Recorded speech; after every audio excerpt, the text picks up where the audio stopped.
Firmó Buena Pro. Firmó Buena Pro, consintió y firmaron contrato. Disculpe, en el ejemplo que usted daba sobre Prona y los documentos, circunstancias, yo creo que sería un exceso de facultades del comité descalificar a alguien, porque en la ley de procedimiento administrativo general hay el principio de veracidad, el principio del administrado, ¿no?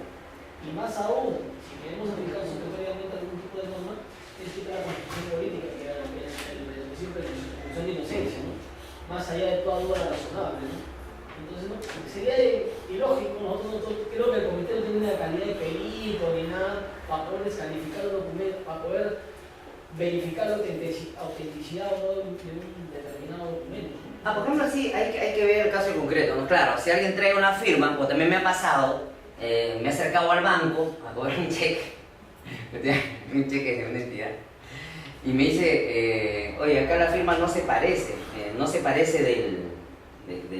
del dueño de la empresa, y vaya usted, cambie el cheque. Le digo, pero tú eres perito, ¿qué cosa eres para, si estoy trayendo acá, me estoy identificando con mi DNI, no sé, pues saca copia de mi dirección, tiene todos mis datos, ¿no? Pero tú no puedes decir a ojo de buen cubero, esta firma no se parece, ¿no? Porque no todos a veces firmamos igual, pero necesita usted para parado, para acostado, o según el estado de ánimo, todo, la firma tiene que ver con todo, ¿no? Y al final sacó copia de mi DNI, bueno, pues, supuestamente para normal. Pero efectivamente, lo que tú señalas, esto hay que poner restrictivamente. Por ejemplo, el comité no puede decir, oye, ¿qué parece falso? Mira, acá está más gordito, acá está más flaquito. La firma, acá está panzoncito, está de moda esa frase panzón, ¿no? Pero más panzoncito, ¿no es cierto? Entonces yo te lo descalifico. No, pues efectivamente, no tiene esa opción. Pero, digamos, ante determinadas situaciones, esta opinión ha interpretado, por ejemplo, cuando no hay duda, dice. Claro, el comité tiene que estar en este caso, ¿no? Si el PRONA mencionó, es imposible pues, que alguien después acredite experiencia, luego si ya desapareció el PRONA, ¿no es cierto? Pero eso solamente en casos muy excepcionales. Y tú tienes razón cuando dices, es una facultad fuerte pues, para el comité descalificarlo. O el comité no va a decir, pues esta firma no se parece, ojo de buen cubero, no, te descalifico, no, ahí no. Así es. Así es. Ahora, toda la capacidad de subsanación no suspende el proceso, ¿no? Si usted le corre el traslado al órgano de votación, no suspende el proceso.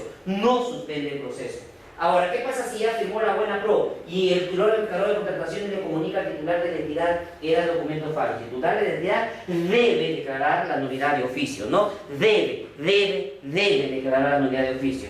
¿Y qué pasa si ya se suscribió el contrato y este señor, el órgano encargado de contrataciones, recién avisa que el documento era falso?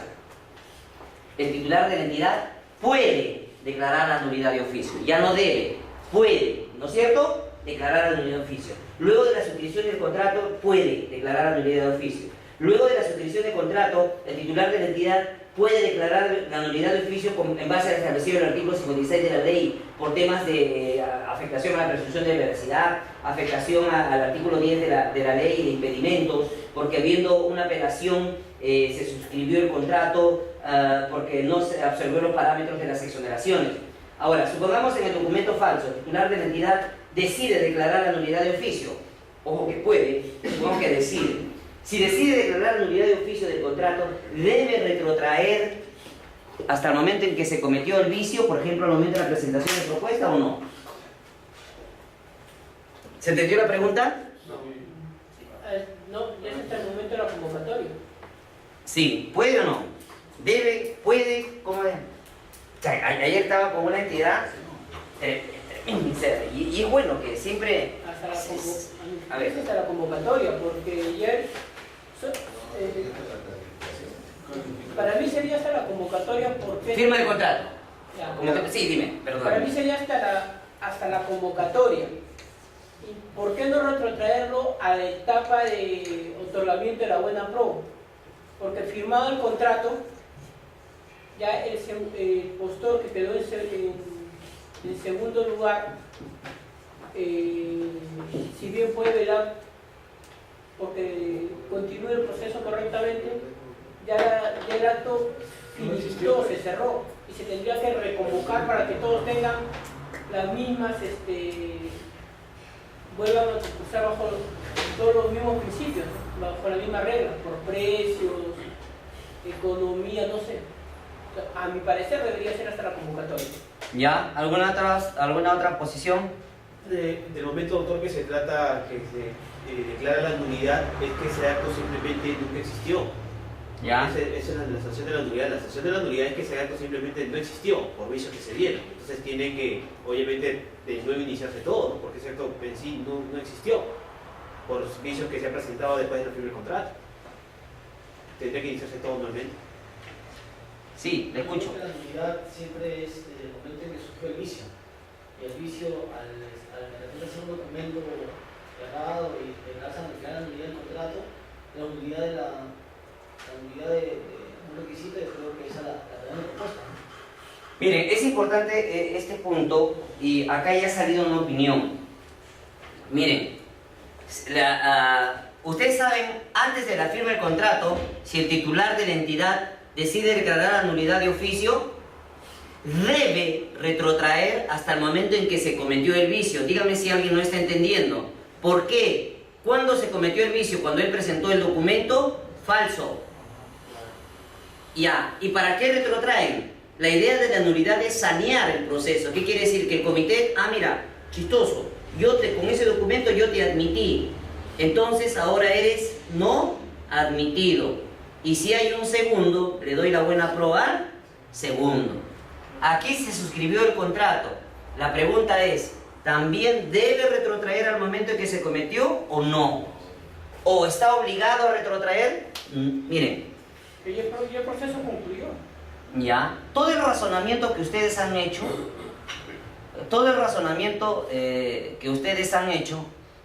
y que de alguna manera voy en esa línea, estaba establecido en la opinión, en la que está ahí. ¿Lo ven en pizarra? No, esa que está aquí. En la 049 estaba establecido ahí. No sé si ven al fondo. Sí. Ya, ahí. Ahí estaba establecido incluso en ese numeral. ¿De acuerdo? Esta opinión, aquí, ven, ¿no? Sí. Ahí, no. Sí. A ver. Ahí. ¿No? Más grande. 2.3, 2.4, 049, 2007. Ahí está. Ahora. Peor. Le he quitado, creo, ahí. 2.3 y 2.4 de la opinión 0.49-2007. ¿De acuerdo? 2.3 y 2.4 de la opinión, esta es. 2.3 y 2.4 de la opinión 049-2007/DOP. Esa opinión señalaba lo que ustedes indican. Decía, oye, no, la nulidad tiene por función quitar los efectos jurídicos de esto. Y si le quita los efectos jurídicos de esto, entonces significa que yo puedo retrotraer o no. Porque no hay contrato, pues, ¿o no? Esa es la línea de esa opinión. Sin embargo, actualmente, señoras y señores, solamente esa opinión respecto de ese punto ha sido dejado de lado. Porque ahora, la opinión 093-2012 DTN, revísenla porque es importante, porque a veces los asesores jurídicos no tienen conocimiento de esto, así que hay que apoyarlos en este tema. La opinión 093-2012 DTN, ¿sabe lo que señala? Que hace otro razonamiento y dice, no, un momento, Chovito. Luego de la firma del contrato, bien, es perfecto, se deja sin efecto el contrato, pero no se puede soslayar de que se suscribió el contrato, ya sigue ese razonamiento, pero no se puede soslayar de que existió el contrato, y si existió el contrato ya no puedes retrotraer. Ese es el razonamiento que ha cambiado actualmente. Doctor, pero ahí él cumplía requisitos con un documento falso. Sí. Entonces, Claro, por eso declaran nulo el contrato. Hasta ahí estamos bien. La norma, la opinión anterior decía lo que, por ejemplo, tú has razonado y los demás han señalado, y lo cual también comparto eso. Si quedó sin efecto, entonces la idea de la nulidad es quitarle sin efecto, o todo lo que es posterior es nulo, ¿no es cierto? Y entonces la norma anterior decía, como es nulo, se retrotraía porque es como si estuviéramos en un proceso todavía, pues. ¿De acuerdo? Sin embargo, la nueva modificatoria de este precedente señala que si bien declaraste nulo, eso significa que lo quitaste los efectos jurídicos. Pero tú no puedes soslayar, tú no puedes dejar de lado, no puedes dejar de tener en cuenta que se firmó el contrato. Y si se firmó el contrato, ya no puedes retrotraer. Pero ¿qué terminología utiliza? Algo que confunde. Pero bueno, vamos a un ratito. ¿Sabe lo que dice exactamente? La entidad no está obligada a retrotraer, dice. No sé si los no abogados me están entendiendo. No está obligada. Y un alumno me dijo, usted está diciendo no está obligada. Es decir, que puedo retrotraerlo. ¿No es cierto? Se presta para eso. Yo creo que no, pero se presta a esa interpretación. Yo creo que no, porque si estás... Pero ¿por qué más? Ahora, ¿cuáles son las consecuencias jurídicas de una nulidad de oficio? ¿Cuáles son las consecuencias jurídicas?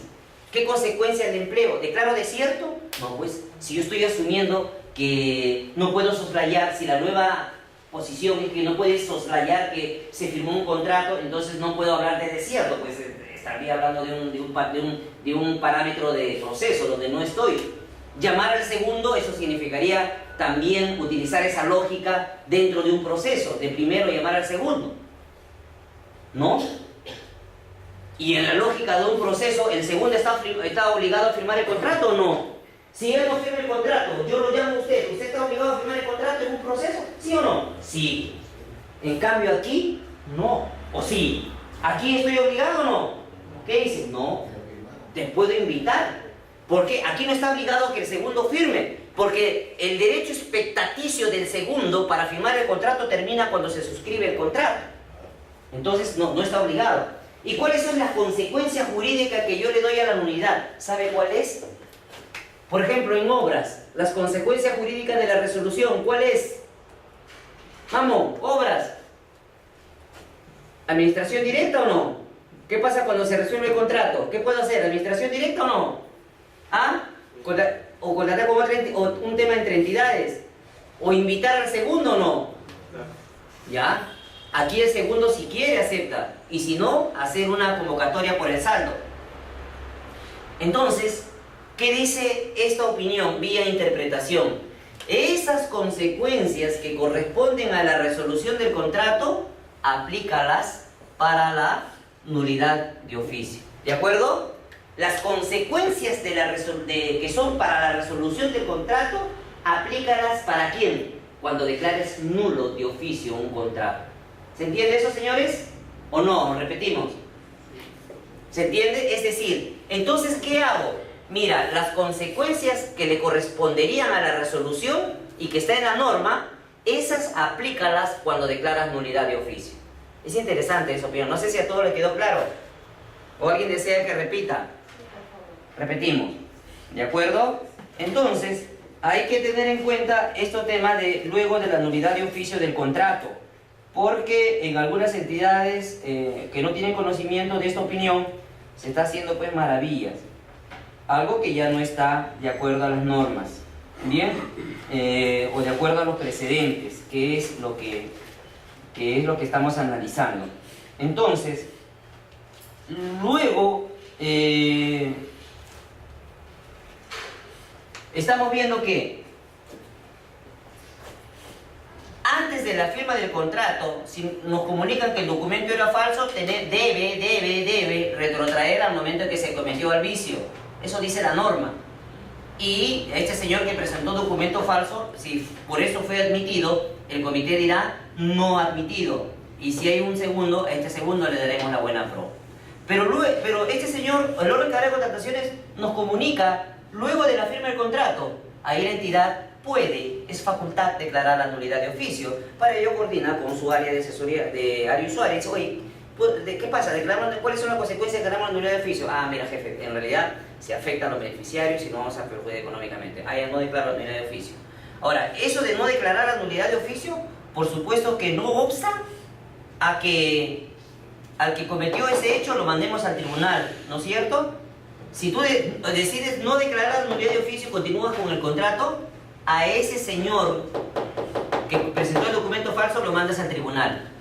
Ahora, si optas por declarar la nulidad de oficio, la pregunta es, ¿deberías retrotraer al momento? Estamos señalando que la opinión 049, en el punto que ya hemos mencionado, indicaba que sí, porque era lo que señalaba su compañero, conllevaba a la desaparición de ese contrato. Quitarle los efectos jurídicos es como si no hubiéramos firmado el contrato. Sin embargo, la otra opinión señala que la entidad no está obligada a retrotraer porque el hecho de que hayamos suscrito el contrato no se debe soslayar que se firmó el contrato. En cambio, el otro iba al razonamiento como desapareció, como si no se hubiera firmado, y por eso explicaba todo eso. Ahora no. Ahora no se puede soslayar que se firmó el contrato. Y si se firmó el contrato, no puede retrotraer. Porque ese tema de retrotraer está dentro del parámetro y contexto de que es antes de la firma del contrato. Situación que no es aplicable aquí. ¿Y qué hago entonces? Mira, si tú declaras la nulidad del contrato, las consecuencias que son pensadas para la resolución, por ejemplo en el caso de obras, aplícalas. Es decir, funciona así. La resolución del contrato tiene consecuencias X y Z. Tú declaras la nulidad de oficio. Entonces, ¿cuáles son las consecuencias que le vas a poner? Vamos, señores. X y Z. Muy bien. ¿De acuerdo? Y esa es vía interpretación que se ha sacado, vía esa opinión. Ayuden pues en ese tema. Muchas veces cuando declaran nulidad de oficio a veces no saben qué hacer. Bien, es una opinión también. Ahora, bueno, ya hemos hablado pues que los precedentes son las opiniones son de carácter obligatorio, ¿no es cierto? Bien, vamos, ¿cómo se toman las decisiones? Para sesionar todos, y los acuerdos por unanimidad o por mayoría. ¿Qué hacen algunas entidades? Están los dos, solamente están los dos, y él no ha venido. ¿Y qué dicen ellos? Mira, los dos somos, ¿de acuerdo? Y mañana regularizamos acá, ¿no? Regularizamos, no estamos internamente, los dos somos. Pero siempre se filtra información, pues siempre se filtra información. Por ahí le llegó al oído del contratista esta situación irregular. ¿Y qué dijo el contratista? Por ley de transparencia, recursos humanos, dime si asistió ese día su compañero. Pero como a veces recursos humanos también se puede prestar para el asunto, entonces, pidió una copia del registro a seguridad de esos ingresos que a veces firman, pues adicionalmente a que marca tarjeta, a veces seguridad apuntan, no sé si sus entidades apuntan. Y lo agarró, descubrieron que ese señor no había venido ese día, sin embargo los dos dijeron, no, nosotros somos, y después regularizamos, ¿no? No se aventuren a hacer ese tema porque ahora pues con toda la tecnología que hay, señores, ya es factible por la ley de transparencia seguir todo ese tema, ¿no? Muy bien.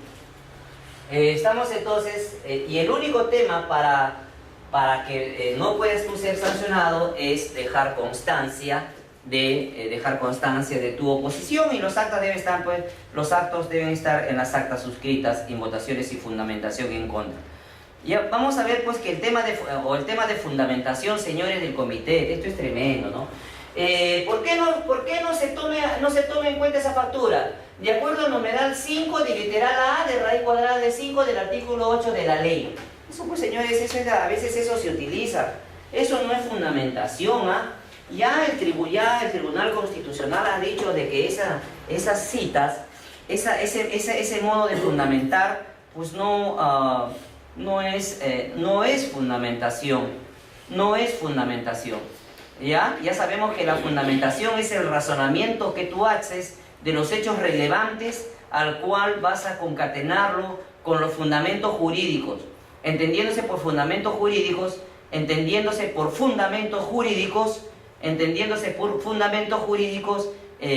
para qué sirven los requisitos técnicos mínimos o para qué sirve tal factor. Esos son los requisitos técnicos mínimos. Esos son los requisitos, esos son la motivación, el fundamento jurídico. Y complementariamente a eso pues puedes citar la norma. Pero ya ha quedado claro, y esta sentencia del Tribunal Constitucional, que ha sido recogida en la resolución del Tribunal, que esas motivaciones, según el artículo 5, sin hacer el mínimo razonamiento de cuál es la razón por la cual has descalificado o has hecho algo, eso, señores, no es motivación y podrías estar sembrando un vicio de nulidad. Por no tomarte el trabajito un poquito más, simplemente haces perder a tu entidad. Acá está, mira lo que dice esta sentencia del Tribunal Constitucional recaída en el expediente 39-2010, mira lo que dice. Motivar una decisión no es expresar únicamente al amparo de qué norma legal se expide el acto administrativo, sino fundamentalmente expresar las razones de hecho y el sustento jurídico. El sustento jurídico no se refiere a la norma, el fundamento jurídico, ¿para qué sirven los RTM? ¿Para qué sirve esa figura jurídica? ¿De acuerdo? Esta sentencia del Tribunal Constitucional ha sido recogida en la resolución del Tribunal 1578-2011 TCS2. Y peor aún, ¿no? Como a veces el comité le hace una consulta, chistoso, ¿no? Cíñase a las bases, ¿no es cierto? Cíñase al punto 5 del numeral 4 de las bases. Eso ya está proscrito incluso como responsabilidades que les hacen. Eso ya es una burla. Eso ya es una burla. Eso ya es ese cochineo ya. ¿De acuerdo? Eso ya no lleguen a ese nivel de que cíñase a las bases, ¿ah? Por favor. Muy bien, esa resolución del tribunal entonces ha recogido ese tema. Ahora, sigamos. Entonces, ahora, ¿cuándo? A ver, todavía causales de remoción solamente por caso fortuito, fuerza mayor o por cese en el servicio declarado en el documento. No hay más. ¿Puedes renunciar? No. ¿No es cierto? No puedes renunciar. No puedes renunciar. ¿Alguna pregunta hasta ahí, señores? Ya estamos acabando eso para entrar a bases y en bases vamos a ver precedentes. ¿Alguna pregunta? ¿Ninguna, señores? A ver, ¿qué pasa si el comité especial no implementa lo establecido en un pronunciamiento? ¿Tiene responsabilidad o no? Sí. Tiene responsabilidad.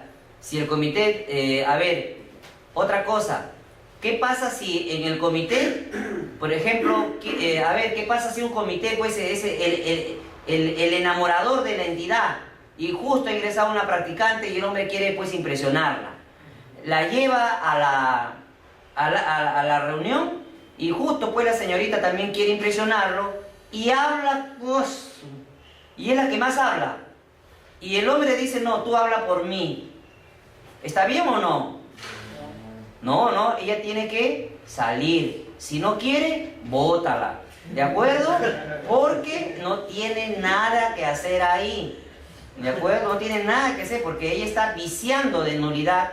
Te está viciando de nulidad esa reunión.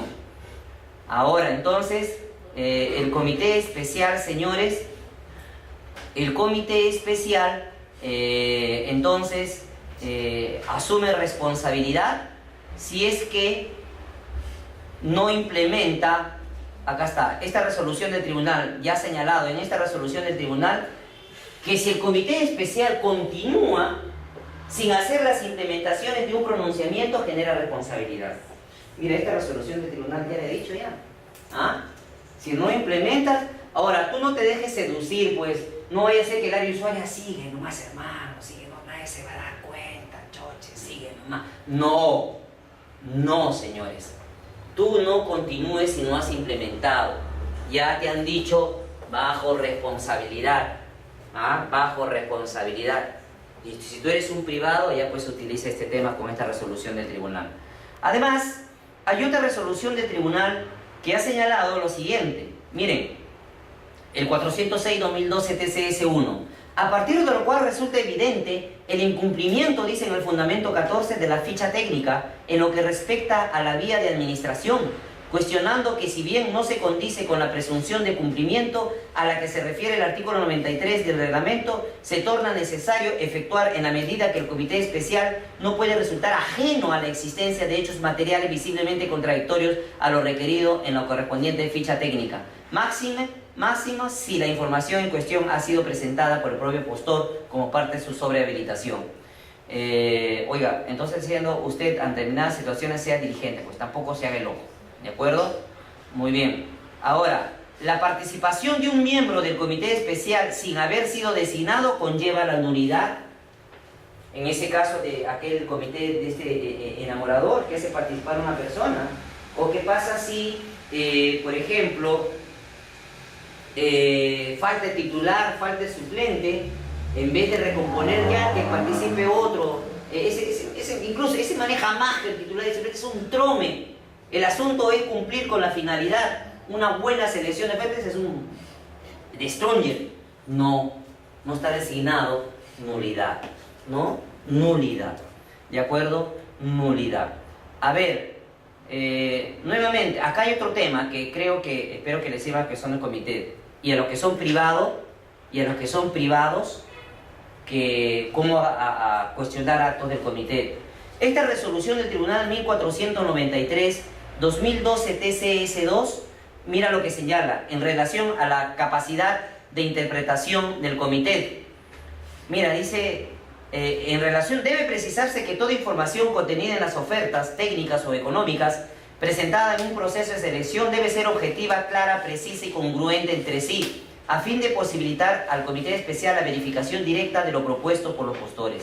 Y de esta forma, corroborar si lo propuesto es concordante con lo requerido por la entidad, es decir, si las ofertas presentadas cumplen con las características mínimas establecidas en las bases.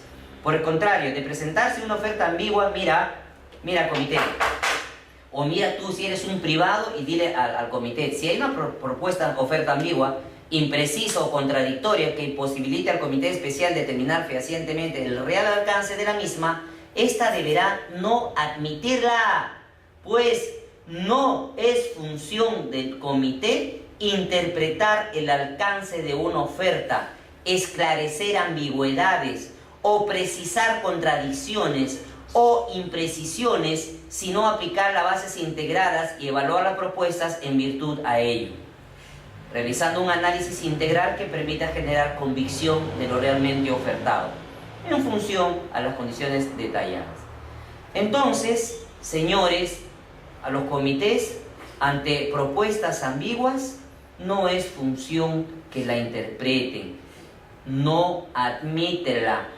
Yo he visto en algunos actos, no, pues maestro, aquí me falta discrecional, yo estoy interpretando para así allá. No, un momento, chino. Y hay una resolución del tribunal que ante esas situaciones simplemente no lo admitas y que ese señor si quiere impune.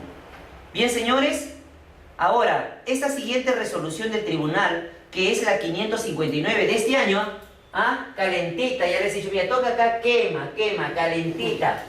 Esta resolución permite, pues, lo que señalaba su compañero, que los comités especiales cuenten con asesores, pues, que les permitan evaluar propuestas, por ejemplo, ¿no es cierto? O asesores legales, o cualquier tipo de asesores. Bien, ahora, ¿qué pasa si el titular de la entidad...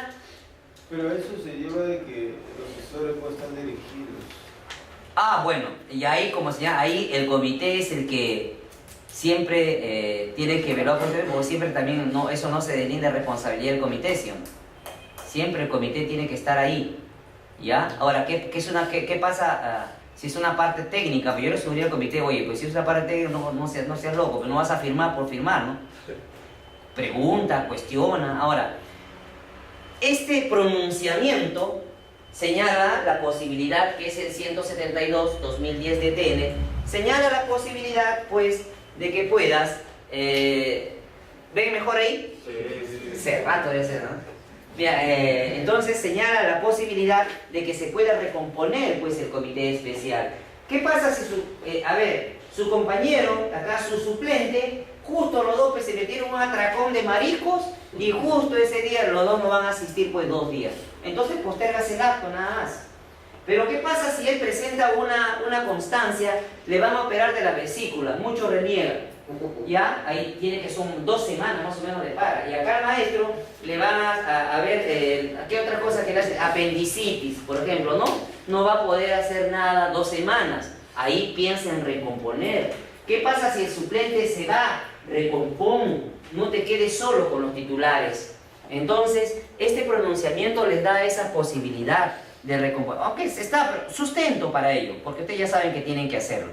Y el comité, este pronunciamiento, pues, del 242-2007 señala que el comité, señores, algo que ustedes ya saben, que el comité no puede modificar de oficio, por ejemplo, o factores, aprovechando contestar observaciones. El comité no puede cambiar de oficio. Hace poco me consultaba un alumno, me decía, mire, el proceso ha devenido en desierto.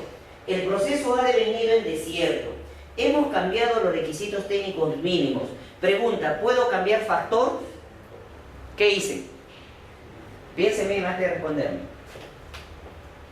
En el desierto cambié ciertas especificaciones técnicas. Ya, porque esa fue la materia de evaluación. ¿Puedo cambiar el factor? Sí. No necesariamente. ¿Qué creen? No. Efectivamente, no. Pero ¿qué pasa si ese cambio de un requisito técnico mínimo también afecta el factor? ¿Ahí sí o no? ¿Qué pasa si, por ejemplo, yo estoy cuestionando el plazo mínimo, el requisito técnico mínimo, y ese plazo mínimo había sido tomado en cuenta? ¿Afecta el factor? Ahí sí. Se redistribuye entre lo ya existente. Ah, sí, y se redistribuye. Muy bien, y se redistribuye. Muy bien, señores. A ver, el comité especial, estamos viendo también que dice, señores, sobre el comité especial. Miren, ojo que le estamos dando instrumentos como para que ustedes puedan buscar, financiar y les pueda servir le pueden servir de sustento. ¿Quién es el responsable de determinar si determinada obra es o no similar en las bases? ¿Quién? ¿Ah? Ahí dice, porque ahí cuando surge un problema todos somos esto, ¿no? Como hay una estatua ahí en la plaza de Armas. Tú, ¿no es cierto? Para que no se pelee. A ver, dígame usted, o capaz yo estoy... ¿qué dicen esos pronunciamientos? Corresponde al comité especial, en coordinación con el área usuaria, precisar la definición de obras similares. Asimismo, se debe tener en consideración que la definición de obras similares es única y debe utilizarse indistintamente para requisito técnico mínimo y para factores. Entiendo que ese pronunciamiento dice que quien debe crear los similares es el área usuaria en coordinación con el comité. ¿No es cierto? ¿O no? Y es más, dice que el criterio que tú tienes para emplear similares en obras también se aplica tanto ese criterio para requisitos técnicos mínimos como factores. Ello quiere decir de que compartan serán similares cuando comparten algún o algunos elementos esenciales. Y así ahí está determinado en las bases. ¿Qué dice el siguiente pronunciamiento? No lean los negritos, lean abajo. En ese sentido, toda vez que es competencia del comité especial definir las obras similares al objeto de la convocatoria y dado que el participante no ha formulado argumentos que acrediten en qué medida dicha definición restringe la libre concurrencia y competencia, no se acoge. ¿Ahí quién es competente? ¿El comité especial o el comité especial con el área usuaria? Comité, área usuaria. Aquí, ¿quién es competente que defina los similares? ¿Quién? ¿Aquí el área usuaria? ¿Quién define las obras similares? ¿De quién es competencia definir si las obras son similares? ¿Comité? ¿O no? Comité. Entonces, ¿cómo es su relación con el anterior? ¿Se complementan? ¿Se contradicen? ¿Ah? Vamos pues señores, vamos. Como que no hay, ¿no? Sí, pues, ahora, si por ejemplo nosotros revisamos este pronunciamiento, la idea, si el 13 del 2012, 74 del 2012, están por ahí, ¿no es cierto? Pero en ningún momento el del 74 dice que se deja sin efecto el anterior, ¿o sí dice? No dice. Y esa es una de las grandes cosas que se observa a nivel cuando uno sistematiza pronunciamientos. ¿Cuál aplico? ¿Quiere decir que el 2012 ha dejado sin efecto al anterior? A mí me queda mi duda, porque también he visto algunos pronunciamientos que dicen expresamente se deja sin efecto al anterior, y esa es la idea, y es así como debe ser. Machamba, todo lo que tú quieras, pero bueno, eso es lo que debe ser, ¿de acuerdo? Ahí no lo dice. En todo caso, tendré que aplicar el que esté más cerca a mi convocatoria. ¿De acuerdo? Es para efecto de responsabilidad, es sumamente importante. Yo me quedo con el anterior. Para mí es el comité con el área usuaria. No solamente el comité, es el comité con el área usuaria. Bueno, esa es mi opinión. Pero ahí tú tienes esos dos instrumentos. ¿De acuerdo? Esos instrumentos. Ahora, claro, lo ideal sería pues que... Sí, joven. Yo creo que nada lo dice el comité especial. Sí. No es coordinación, pero no dice que también es al usuario. O sea, Ah, ya. no se debe entender que es algo Ya. la primera. Ya. No, coordinación, coordina. Pero la facultad es exclusiva del comité especial, pero yo eso decía la primera. Ya. Decidiría el comité especial y el aula usuaria, entonces ahí estamos hablando de ambos. Ya, de que el comité especial ese no se salva. Claro. Y el anterior dice en coordinación con el área usuaria. Coordinará, pero la facultad es el comité especial. Ya. Entonces los segundos no se contestan primero. Porque está diciendo que es el comité especial. Ya. Ya. Interesante. En coordinación con el área usuaria. Claro, está coordinando, pero no significa que es facultad de ambos, sino solamente el comité especial. ¿Ya? ¿Qué piensan? Por ejemplo, pero si usted le quita, por ejemplo, se corresponde al comité especial precisar la definición de obras similares, pero si usted le quita en corrección con el área usuaria, o sea, de todas maneras siempre va a tener coordinación con el área usuaria. O sea, siempre. Entonces yo para mí sí cabría el término y. Porque ahí dice, corresponde a lo que está bien, le corresponde, pero dice en corrección con el área usuaria. O sea, siempre lo tiene que hacer con el área usuaria. No lo puede hacer solo. Porque es interesante lo que están planteando efectivamente, pero también podría entender ese, ¿de quién es importante? ¿De quién es facultad? Del comité en coordinación con el área usuaria. O sea, no si quieres lo haces o si quieres no lo haces. Podría entenderse, ¿de quién competencia? Del comité en coordinación con el área usuaria. O sea, no dice el comité si quieres lo haces o no. Podría darle esa lectura. O sea, ¿de quién es competencia? Pero la suya también, lo que se señaló su compañera también. Oye, el comité en coordinación, si quiere o no. Lo pueden entender, oye, el comité en coordinación con el área usuaria. Podría ser también otra lectura, o sea, los dos.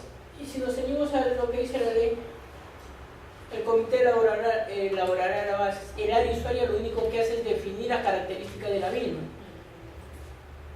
Teniendo como parámetro lo que dice el reglamento y no haciendo interpretación a ninguno de los dos pronunciamientos, el comité es autónomo de definir que considera bienes similares y el área usuaria es el único que da las características de las obras o bienes a adquirir o a realizarse. Claro, lo otro sería lo que señalas y un poco daría fuerza a lo que dice él, ¿no? O sea, el comité dice, no, si vamos a quién elabora las bases, lo elabora solamente el comité. Ahora lo elabora el comité. Entonces, si vemos solo al comité, no tendría que coordinar el área usuaria. Entonces, el primer pronunciamiento, entonces... es un facultativo, de acuerdo a la primera interpretación que se está abocando. ¿Ya? Porque dice, el comité especial, el comité no delega, dice que puede coordinar. No dice puede. En coordinación, pero en coordinación, yo puedo coordinar y la puedo o no tomar, porque no dice que las tome. Mira lo que dice, corresponde al comité en coordinación con el área usuaria. Podría entenderse, oye, te está diciendo que tú coordines. Pero si se da cuenta, dice precisar la definición de obras similares. Asimismo, se debe tener en consideración que la definición de obras similares es única y debe utilizarse indistintamente para la acreditación de requisitos técnicos mínimos o factores de evaluación, sea del postor o del personal propuesto. En el segundo punto dice, en el sentido que toda vez que la competencia del comité especial definir las obras similares, al objeto de la convocatoria, y dado que el participante no ha formulado argumento que acredite en qué medida dicha definición restringe la libre concurrencia y competencia y el trato justo y igualitario, no acoge la observación. Entendamos que el otro puede ser de oficio y en el segundo caso una observación, ya que el postor en el segundo caso está yendo a criterios o está formulando una observación a una restricción en cuanto a los bienes similares de objeto de la convocatoria. ¿Y en la práctica cómo así? En la práctica solo es el comité, ¿no? ¿En su actividad, señorita? ¿Cómo hace? Comité nomás, ¿no? Características técnicas. Comité nomás. Obvio. Yo te veo en la práctica de comité. No, es interesante, claro, lo que pasa es que podría dar esa lectura también la que ustedes señalan, y es razonable, pero de que el comité es el comité, definitivamente. Ahora, claro, si coordina con, esto también podría llevar a la otra lectura, ¿no? Pero la lectura que ustedes han planteado también es factible, pero de que el comité es el comité. Bien, señores, muy bien. A ver, ¿qué más? Vamos a bases. Ah, no, todavía, ¿no? Falta, ¿no? ¿Descanso? ¿Quieres descansar? Ya, 10 minutitos. Tomen aire y ya nos quedamos un poquito más, ¿ya?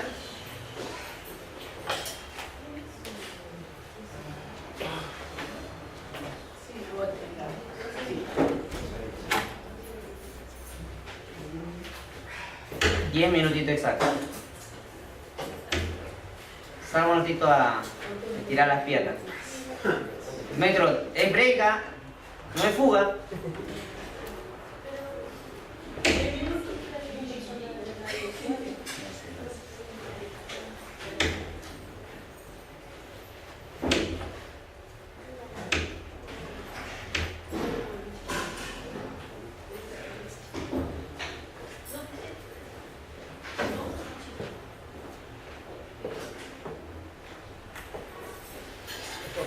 Dime. No, lo que pasa es que sí, es un trabajo interno que me da. Antes yo lo decía. También lo dije, me lo piratearon, me dieron así, por eso ya le doy un. Dice, no, ya esa vez me lo quiero comprar, que no. Sí, años. Y le di un tiempo, hasta que fui al equipo y le di, pero uno anterior que desactualizado. Después me entero, me llaman y me dicen que con su nombre, así con su cara, lo había sacado que lo hubiera trabajado. Y ya se me quedé, pero hay alumnos que a veces no negociaban. No, encantadísimo. De todo. Sí, hay también estos temas. Hay totalmente temas. Bueno, siempre. Por eso esa es la óptica que yo tomo en todas mis exposiciones, luego del punto de vista de la presencia. Para que no sea lo mismo, ¿no? Teoría, todo. Aplicar, ponerle en conocimiento de todo lo que sea. Siempre se ve en la necesidad, yo también. Bueno, como entiendo también. Ya. Sí. No, sí, falta de trabajo. Ya. Y a veces no se toma en cuenta y pues los pronunciamientos, ¿no? No se toma en cuenta los pronunciamientos. Es un cambiante, ¿sabes? Ya.